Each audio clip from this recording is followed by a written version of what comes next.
امام علی علیہ السلام راستے سے گزر رہے تھے۔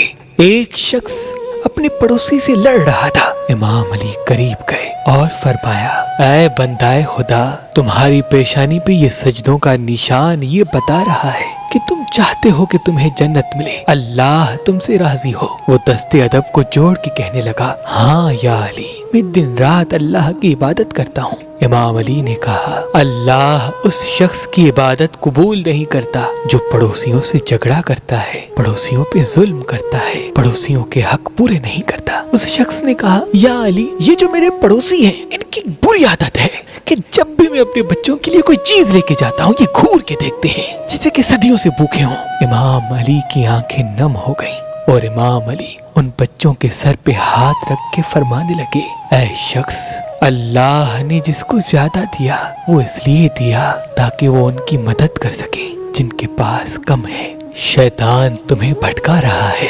یاد رکھنا اللہ قیامت کے دن حقوق اللہ کے بارے میں بعد میں سوال کرے گا، پہلے حقوق العباد کے بارے میں پوچھے گا۔ اگر تم نے اپنے پڑوسیوں سے نفرت کی، قیامت کے دن اللہ کے رسول کی شفاعت سے محروم رہو گے۔ اپنے بچوں سے تو جانور بھی پیار کرتے ہیں، لیکن انسان وہ ہے جو دوسروں کے بچوں کو بھی اپنے بچوں جیسا پیار دے، اپنے بچوں جیسا پیار دے۔